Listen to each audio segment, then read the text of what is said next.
Para Frank Castell, para entender la transformación de la pintura europea tenemos que analizar cómo se organizó y fue cambiando la sociedad, porque los espacios representados se desprenden de esta.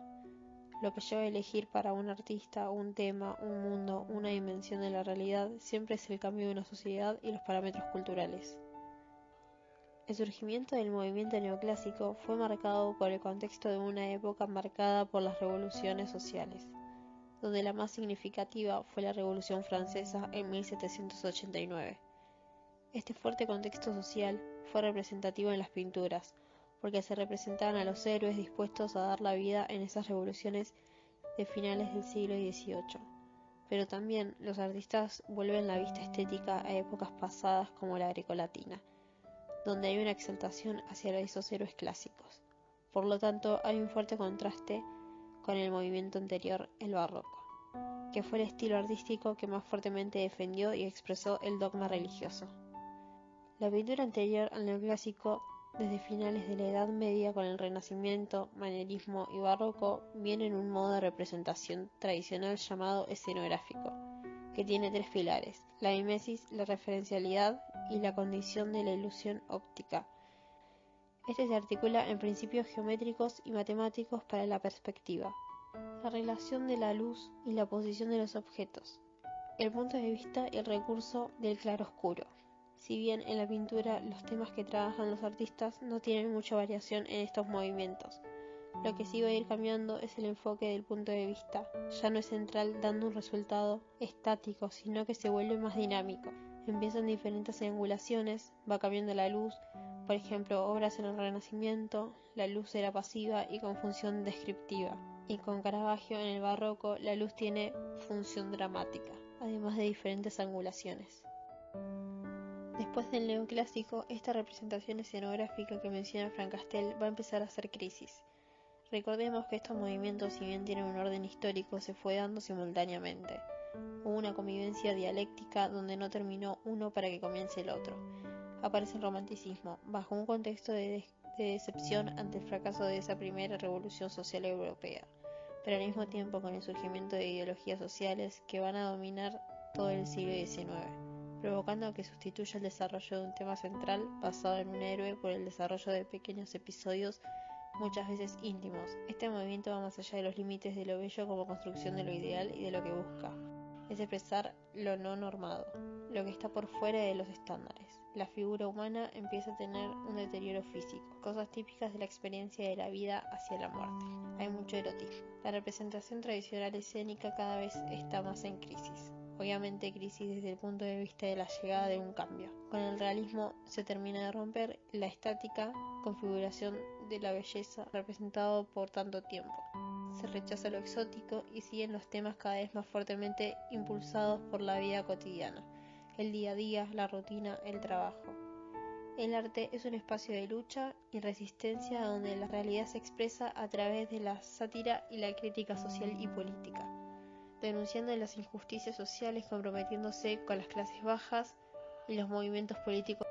Pero con el impresionismo termina la crisis del sistema de representación del espacio tradicional y surge el aprensivo, donde tiene importancia la experiencia de cada artista considerando tres ejes: la relación que hay que tener entre la forma y la luz, con variación de la iluminación que utilizó mostró la realidad que el artista quiere mostrar, la triangulación del espacio, utilizar espacialidad más oblicua, puntos de vista inéditos hacia ese momento inspirados en el invento de la fotografía y la representación polisensorial a través de texturas que provocan sombras, grietas dentro de la propia imagen que ya no está compuesta únicamente por colores, termina dando una visión distinta por el artista impresionista al no ocultar la pincelada. Todo esto es un reflejo del contexto social marcado por el fuerte movimiento del simbolismo literario, donde se quería dar una visión del mundo distinta y particular de un espacio que ya no está conformado por términos solamente académicos, un espacio más sensible y con descripción menos objetiva, dando lugar a lo onírico y lo sobrenatural, y al mismo tiempo desechando el naturalismo y la pintura referencial mimética. En el postimpresionismo aparecieron tres tendencias marcadas por los artistas: Van Gogh, Cézanne y Gauguin, donde es más importante el deseo del artista expresivo antes que la impresión solo visual de la real externa. Continúa y crece el valor de la representación espacial de la imaginación. Las pinturas se construyen desde varios puntos de vista. Los elementos pictóricos se usan en modo de expresión para generar climas. Se rompe con la especialidad escénica totalmente. Ya no es como el ojo ve, sino como representar la emoción que el ojo siente. Se busca la representación inmediata y sensible del espacio, una visión mucho más subjetiva del mundo que marca el principio a las vanguardias históricas y hacia el arte moderno. El cubismo es la nueva representación de la concepción del espacio.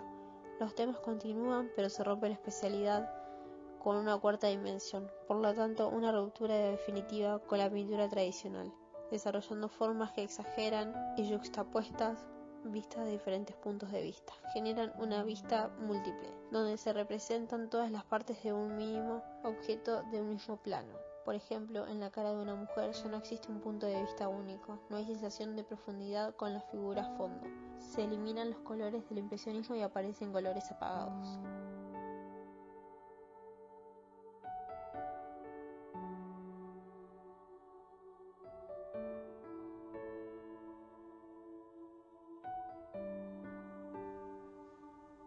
El artista vanguardista rompe con la tradición del arte histórico, sistema de representación, o por lo menos con todo lo que se consideraba válido hasta ese momento, donde la realidad ya no era reproducida o interpretada. Ahora el sujeto, liberado ya de las ataduras y reglas de la forma, finalmente se encuentra en una subjetividad vacía, donde la espontaneidad, en gran medida, cede al azar la creación de las figuras, provocando sucesos impredecibles al receptor. La obra del artista vanguardista se transforma aislando, fragmentando todo aquel material que por sí solo es un símbolo vacío, no dice nada, y con estos procesos él es capaz de darle significado y sentido. Todo este montaje presupone la fragmentación de la realidad y describe las fases de la constitución de la obra. Se involucra al público, receptor de la obra vanguardista, a través de la esencia del shock, una experiencia única que provoca que se pregunten por su propia praxis cotidiana y la necesidad de modificarla. Esto es un estimulante para generar un cambio de conducta.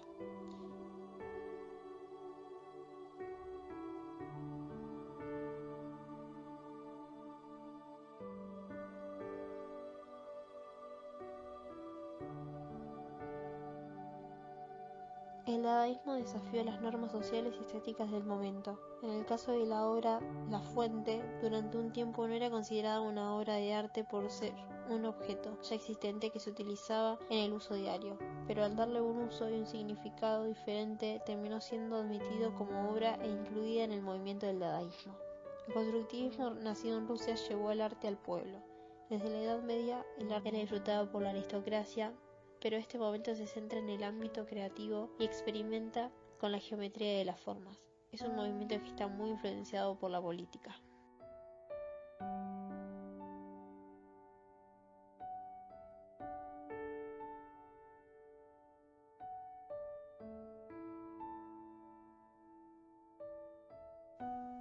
El concepto, como elemento constructor del arte, se produce a nivel mental, alejado de las impresiones sensibles y de las representaciones particulares. La obra de arte, tal como idea, queda despojada de su aspecto material.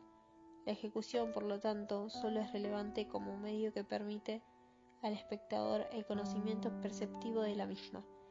Las relaciones entre el arte y el lenguaje, las palabras son objetos culturales dotados de significación, según firma Marchand Fitz en su obra Del arte objetual al arte del concepto. En este sentido, cuando el lenguaje se desvincula de su contenido significativo, el lector-espectador puede atribuirle un valor subjetivo en función de su experiencia vital y de su contexto existencial. ¿Cuáles son sus principales influencias referentes?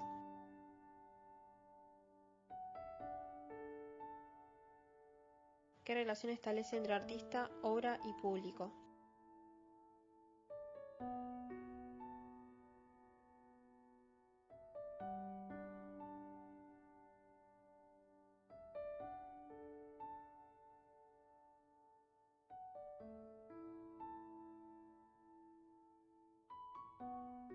¿Qué tipo de materialidad explora?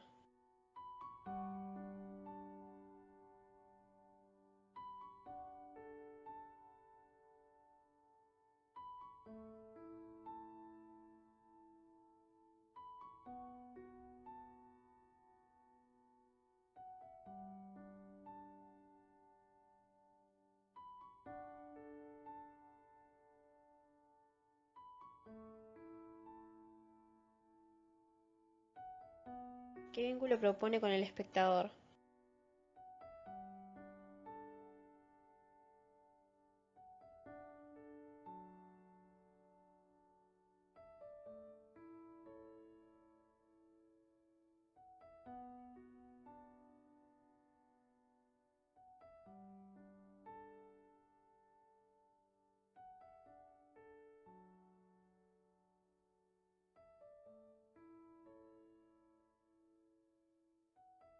¿Cuáles son los espacios que elige para la exposición de sus trabajos?